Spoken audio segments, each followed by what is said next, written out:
Oh, I have been looking forward to this day for a couple of weeks. This is our first show after the draft, and we have some very fun things to talk about here. Packers move up 2 spots to draft a quarterback in the first round. You know, everyone, hold on. Welcome to the Aaron Michaels Show, aaronmichaelsshow@gmail.com if you want to get a hold of the program. You can also follow along on Twitter at Wisconsin Aaron. Now that we got the boring stuff out of the way, the Packers move up 2 spots in the first round to draft Jordan Love, the eventual replacement of Aaron Rodgers. And a lot of fans are having a hard time with this. It makes perfect sense to me what happened here. But many Packer fans can't figure out what's going on. They can't figure out why the Packers wouldn't possibly draft a receiver so high in the, as a first or second round pick. They don't understand why the Packers didn't take more defense, why they're not all in on trying to surround Rodgers with weapons, why they're not all in on trying to win a Super Bowl right now. And I'll tell you why. You don't understand it because a lot of people have not accurately assessed the decline of Aaron Rodgers over the last few years. If you understood, or you were able to see, that Rodgers is not the quarterback today that he was 4 years ago, this draft would not shock you. This draft would not surprise you. First of all, going back to the receiver thing, who said that a receiver, a rookie, was going to come in and put the Packers over the top in terms of being better than San Francisco, being the best team in the NFC, and taking you to a Super Bowl? How many rookies do you know of that get drafted who make that big of a difference? One player pushing you over the edge. That doesn't happen with rookies. That happens with big-time difference makers who are not drafted, mostly signed through free agency, or guys who turn into something after a few years. For example, last time Packers won the Super Bowl, Tramon Williams, Sam Shields, they were both Packer guys, but they really broke out in that season.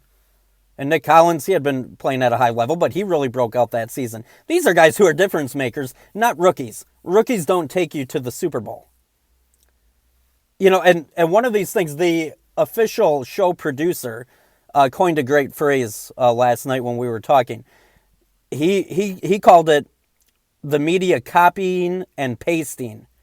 And that's what they do. That's what the media, not just in this state, but all over does. Nobody thinks for themselves. They hear and they repeat. And that's how narratives get born. They copy and they paste. So everyone out there, the Packers, somebody at some point hatched this idea that the Packers will and also need to draft a receiver in the first round, and maybe not just one receiver in this draft, maybe multiple receivers in this draft. And then without thinking, others in the media copied that story and pasted it. And then all of a sudden, everyone in the media was saying, yep, Packers need to draft a receiver in the first round. Packers are going to draft a receiver in the first round. And then all of a sudden, the fans started hearing it. And one fan says, yeah, the Packers, you hear? They're going to draft a receiver in the first round. They need to draft a receiver in the first round. And all of a sudden, another fan hears it, and another fan hears it, and another fan hears it. Nobody actually stops to take the time and think, well, is this what they really need? Is this a logical idea?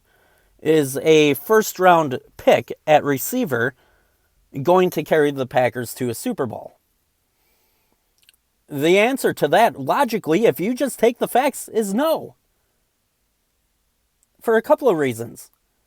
As previously stated, how often do rookies come in and by themselves make that big of a difference that it pushes you over the top to go to the Super Bowl? Just use your brain for a second, formulate your own opinion. Rookie receivers don't take you to a Super Bowl.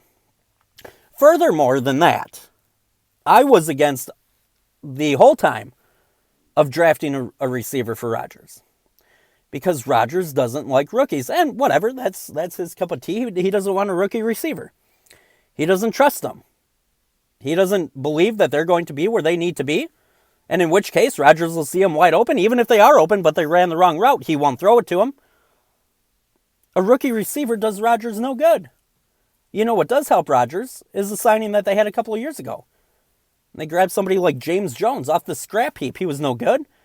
washed up with Oakland. He comes back, and him and Rodgers had a good connection. Veteran guys that Rodgers would trust, that would be more helpful to Rodgers. But boy, I'll tell you what, not only did they not draft a receiver, they draft Aaron Rodgers' replacement. They trade up, by the way, to get him. That means they're very serious. And then they go further away from Rodgers, and they draft A.J. Dillon. And then they draft an H-back in the third round. And then later on in the draft, they take offensive linemen. And by the way, if you want to go back to free agency, they had Devin Funchess. Well, okay, so you add him, and you lose Geronimo Allison to the Lions. You just replace one Geronimo Allison with another. Not a big deal, one way or the other. But nobody could figure it out. Why are they not going for a Super Bowl with Rodgers? Why are they not surrounding him with weapons?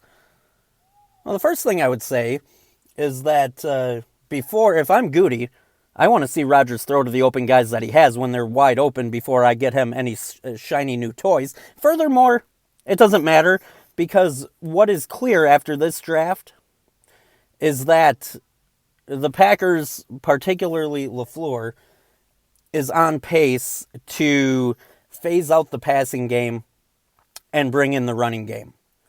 You now have 3 really good running backs: Aaron Jones, Jamal Williams, A.J. Dillon. Those 3 guys, that is a combination that could run 60% of the time for you. You go back and you remember what happened to the Packers against San Francisco twice last year, what the Niners did to Green Bay. That's what the Packers want to start doing to people. And that's not surprising. Look at where Matt LaFleur comes from. Tennessee.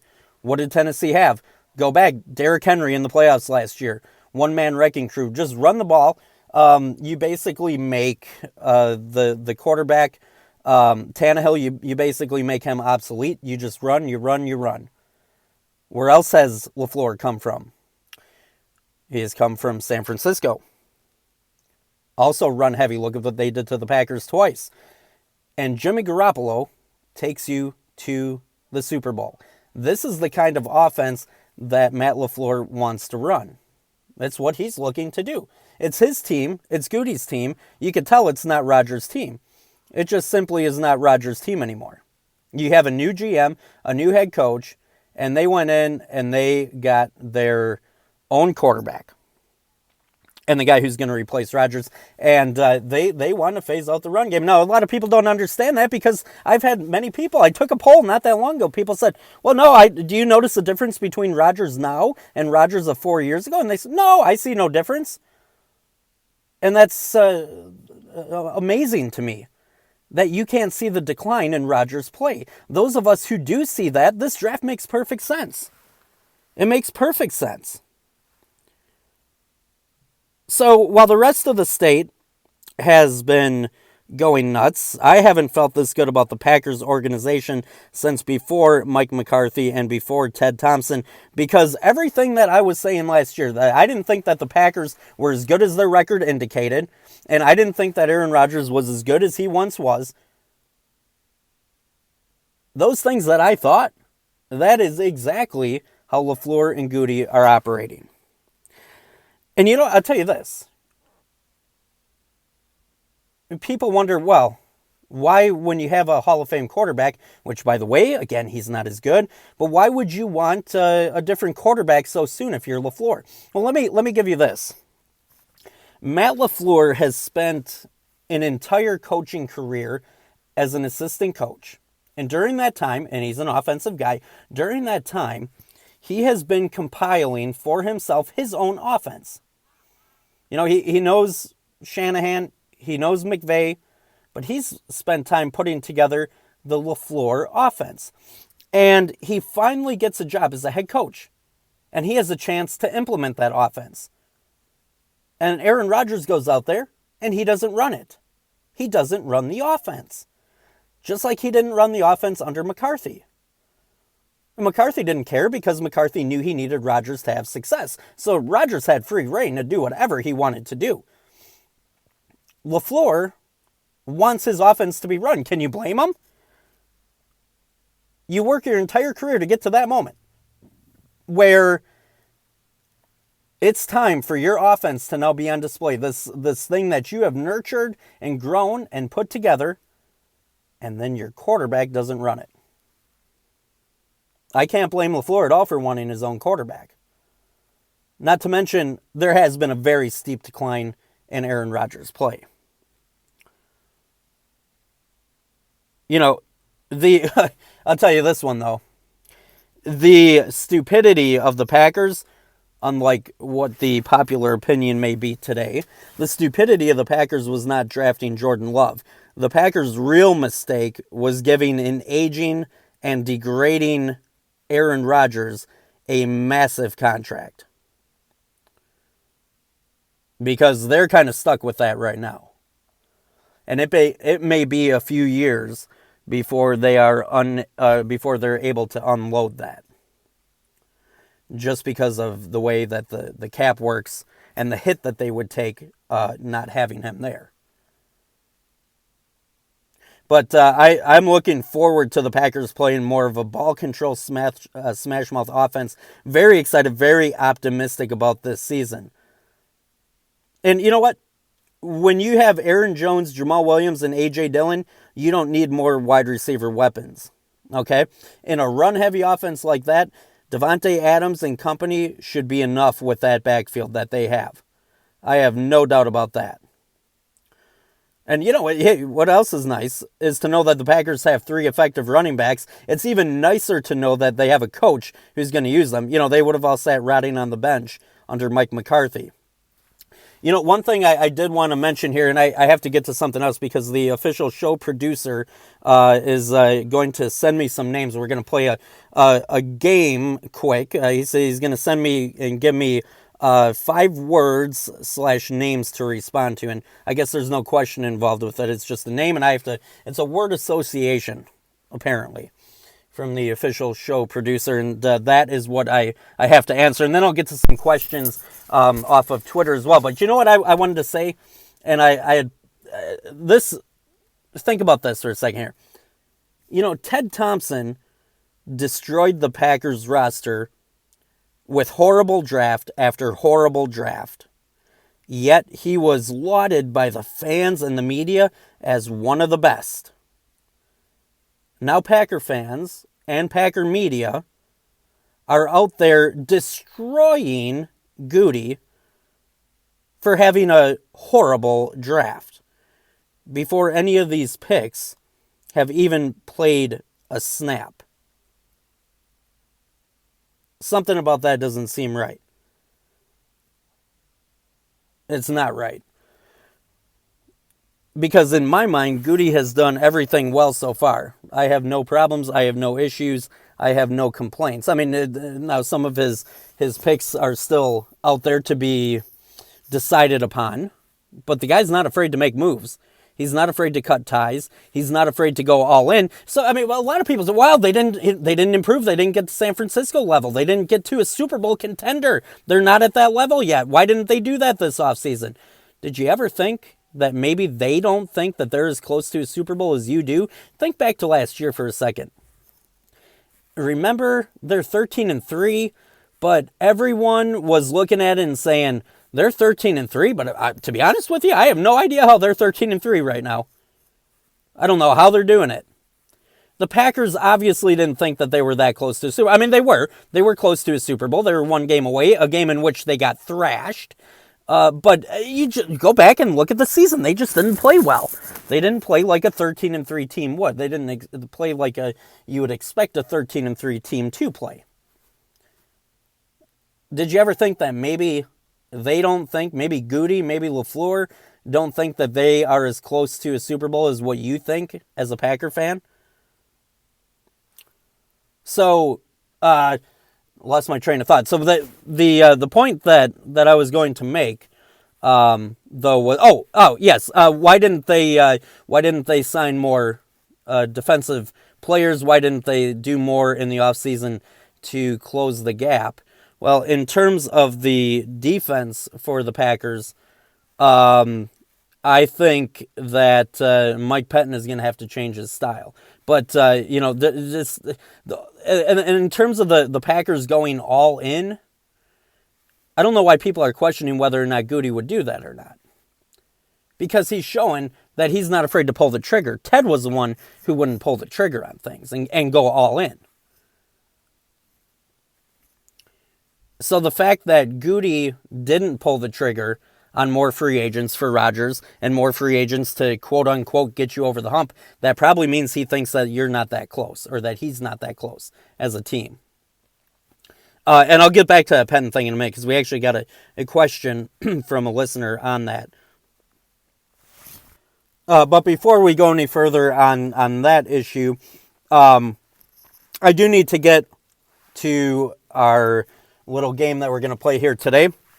From the official show producer, it says that he's going to give me some names here. Okay, so we're going to get names and I have to respond to the names. So first one, Matt LaFleur. My response to Matt LaFleur started out shaky last year. Did not like the way he handled Aaron Rodgers. Thought that he should have attempted more to force Rodgers' hand into playing the LaFleur offense. I do give LaFleur credit for winning 13 games as a first-year head coach. Obviously not an easy thing to do by any stretch of the imagination. He did a lot of things right to go 13-3. He definitely wanted to run the ball more. But the thing that I like about LaFleur is that he gave Rodgers a chance last year to run the offense. Rodgers didn't do it. Rodgers didn't oblige. LaFleur, by all accounts, in this draft, was absolutely desperate to move up to get a quarterback. And you can't beat that $100 million smile he had on his face when the commissioner announced that Jordan Love was the Packers selection. I think he wants Love. I think he wants a run-heavy offense. I think he wants to pound teams into submission, just like the Titans did, just like the 49ers did to Green Bay, and I'm really excited for that. I'm glad that LaFleur sees things the way that I see things. It makes me feel a lot better. I mean, most people felt good about LaFleur last year after 13-3. I feel a lot better about LaFleur after seeing the decisions that he makes in the sense that he's using his brain to make these decisions. The things that I see as logical, he also sees as logical. That makes me feel good. Next name to respond to is Aaron Rodgers. Aaron Rodgers, time is ticking. Time is ticking for him. He's either going to... I mean, this is not Aaron Rodgers' team. This is the LaFleur Gutekunst team. And Rodgers has two options. He can either continue to go rogue or he can conform. He's going to have to conform. I'm telling you, Jordan Love is going to see the field sooner than you think. But I don't think Rodgers will conform. I don't think so. It's not going to put... Yeah, it'll put a chip on his shoulder, and that's what everyone says. Well, it's going to put a chip on his shoulder. It's going to be a good thing for him. He needs to play with that chip on his shoulder. No, because you know what that means? Aaron Rodgers did not need Jordan Love in order to put a chip on Rodgers' shoulder so he plays better. That ain't what we need. We need Aaron Rodgers to be humbled by the Jordan Love pick. Because if Rodgers is humbled, he's going to conform. He's going to play the LaFleur offense. If he gets a chip on his shoulder, he's going to say, screw you, world. I'm going to show you I don't have to run this offense, and I'm going to be damn good while not doing it. And he's not capable of doing that anymore. But if he plays with a chip on his shoulder, he's going to be Aaron Rodgers going rogue on steroids. That's my thought on Rodgers. Next name, Aaron Jones. Okay, Aaron Jones. He's gonna have to share it a little bit this year. I don't think his touches, I don't think his stats are going to be that affected, to be honest with you, because when you add A.J. Dillon and you still have Jamal Williams, those guys, Dillon in particular, the newcomer, he's going to be taking snaps away from Aaron Rodgers, not from Aaron Jones. They're going to go more run heavy. I think it's going to be a really good thing for Jones because he's going to be able to stay fresher. and he's still going to be effective. Like, you got Aaron Jones, you got your lightning guy right there, and then you have Jamal Williams, who I think could be used in the short yardage situations, and then you've got A.J. Dillon, who's kind of a hybrid of both, and he's going to run in there, and he's going to make defenses suffer, and he's going to really butter them up for Aaron Jones to run through. Plus, Jones isn't going to have to carry that much of a load. I think it's going to be great. Oh, by the way, one thing that LaFleur liked, which Rodgers did not like, but he's going to have to do it. You know what LaFleur likes to do? He likes to do what you saw a few times last year, where you have multiple running backs in at one time. Remember? Aaron Jones, Jamal Williams. Remember when Rodgers ran the offense that first week against the Vikings when, or no, was Adams still there? I don't know. Remember, it was week 2 against Minnesota at Lambeau Field? That first drive of the game, the Packers, I don't remember the offense ever clicking like that. It was great. They had Aaron Jones, Jamal Williams in there that whole drive, and they were doing swing passes, they were doing misdirection, and they just walked right down the field against good Viking defense and punched it in. Aaron Rodgers don't like 2 running backs. No. But Matt LaFleur does, and this is going to give him a lot of possibilities. So back to Aaron Jones. I think he's going to have a good year. I think he's going to be fresh. I think it'll be good. Next name to react to, Mike Pettin. Mike Pettin is going to have to change. He cannot come in and run the same old defense that he was running last year, or he's going to be run out of town on a rail, because Packer fans have a paper-thin lining between keeping Pettin and firing Pettin. I think Pettin should have been gone after last year. They let him come back. I assume that somebody had to talk with him saying, look, man, you got to change his defense. You can't keep doing what you're doing. Pettin needs to change. That's what I have on him. Last one, word association from the official show producer. Packer fans. Packer fans, I think, are starting to catch on to what's going on here, slowly but surely. You know, it took a while, and eventually people caught on to Mike McCarthy and Ted Thompson, and you know there was an undercurrent among Packer fans that kept growing and growing and growing until it was insurmountable, and that's when Ted was gone. That's when Mike was gone. I think that slowly but surely Packer fans are starting to see and learn and realize that the beloved Aaron Rodgers is just not playing the same. And I'll tell you what, more attention's been put on it. Oh God! You want to talk about okay, Packer fans. Whether you like it or not, whether you agreed with the Jordan Love pick or not, Brett Favre said it, in his interview with Rich Eisen. You lose a few games in a row if you're Rodgers. Or let me give you this one, because light's been shined on this. In addition to Rodgers not being quite as good, you wait. Aaron Rodgers passing up an open receiver, somebody wide open, and he doesn't throw it to him. Get ready for the calls for number 10 to come in. Same thing. Rodgers has a little swing pass, because he does this all the time, in case you haven't noticed. Little swing pass to the running back, throws it at his feet. Ooh. Yep, you're going to have calls for Jordan Love. You have a wide open receiver going right over the middle, and Rodgers looks at him, looks downfield, and then takes the ball and rifles it out of bounds, passing up on an open receiver. You bet your bottom dollar Jordan Love calls to come in the game. Packer fans slowly but surely catching on. All right, let's do one final thing here before we wrap up the show. Let us go to Twitter. Again, you can follow along at Wisconsin Aaron. So I told you to send Packer questions my way, so I'm going to flip through them real quick here and take a look at what we got. First one comes from Charlie. Says, why are the Packers always worrying about the future when they have needs now that you can address to win in the present? Because you have no control what happens years from now. And Charlie, I tell you what, I totally agree with you 100%. I hate always playing for the future. I can't stand that. In their current situation, I understand it more, because I don't think that Rodgers is in his prime. I don't think that the way to a Super Bowl is for Rodgers to play the Packers into it. If the Packers go to a Super Bowl, at least offensively speaking, it's not going to be because of Rodgers. It's not going to be because of the receivers. It's going to be because of the running game, in part because Rodgers' talent is not as good, and that's forcing the hand, but also in part because the way that LaFleur wants to move the offense is to the run game.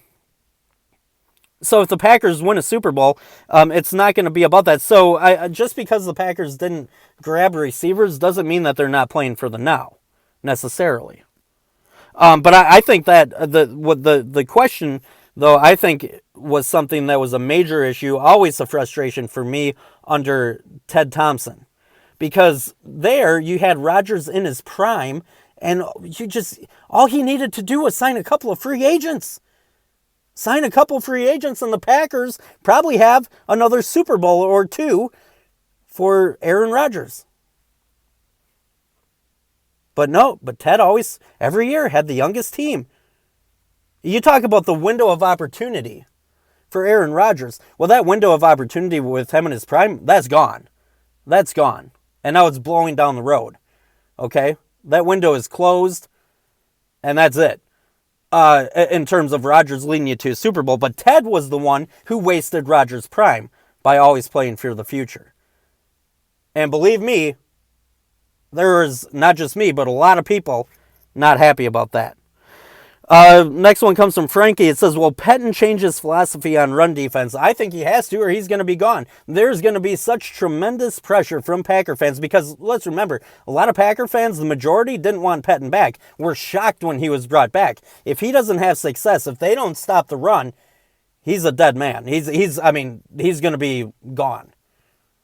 He has to change it. I mean, he doesn't have to. He could always be fired, but yeah. Will Pettine change his philosophy? Well, I guess I don't know, because it's not his philosophy. Does he have to change it if he wants to have success? Yes, absolutely, he has to. Will he is a different question. I'm not sure why he's back for us to even find out. Let's see.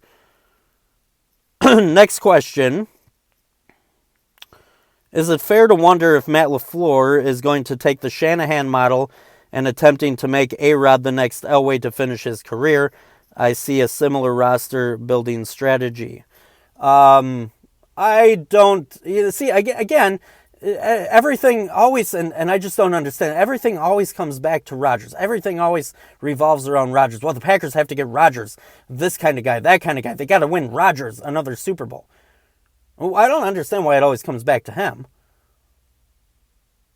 I mean, this draft, I think, is more than anything else about not trying to do what's best for Rodgers as much as it is what's best for the Matt LaFleur specific offense. So I don't know that Matt LaFleur is going with the Shanahan model in an attempt to make things easier on Rodgers, like things were made easier on Elway. I'm not sure if that's what's going on here. I just think it's the offense that LaFleur wants to run.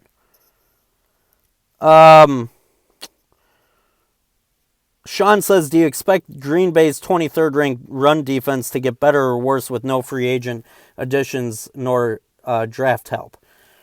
That's tough. I would say, to reference back to a question that we just took, if Pettine changes his philosophy, if Pettine changes the way his defense is run, I would believe that Goody thinks that the Packers have the tools in place to be a better defense than they were last year. Otherwise, I firmly believe that Goody would have drafted or brought in more free agents on defense. That's what I think on that. Let's see here. Just looking through. Other than Aaron Rodgers, who's the game changer on the Packers heading into 2020? This one from Vegas, John. It says, Favre had Reggie White. Rodgers early on had Charles Woodson. Who's that guy now? I guess that is a question in terms of the defense, because offensively, I think you have a couple of game changers. Obviously, Devontae Adams, Aaron Jones. On the defense, well, I mean, I think the Smiths are big. I mean, neither one of those are Reggie White. Neither are Charles Woodson. I mean, if you're looking for somebody equal to White and Woodson, then no, nobody on the Packer defense. Zadarius and Preston Smith, combined, kind of become either Reggie White or Woodson. But no, I guess no one is the answer. They don't have anyone. Well, let's read this question again. Other than Rodgers, who is the game changer? Rodgers isn't a game changer. The game changers on offense are as follows: Devontae Adams, Aaron Jones. But Rodgers is not a game changer. He is not. I'll do one more. Let's see. Let's see. Greg says Clay Matthews, Tramon Williams, or Mike Daniels. Which one most likely coming back, if any? I'd say Tramon Williams. I don't think Mike Daniels is not going to come back as a Packer. That ain't happening. Clay Matthews, I would take as a middle linebacker. And only as a middle linebacker. I'd be fine with that. All right. Show is over for today. But remember, you can always keep on listening. If you go to Twitter, @WisconsinAaron, you can join me on there. Follow along. And remember, as always, fan mail can be sent to AaronMichaelsShow@gmail.com. Thanks for listening. Everyone have a great night.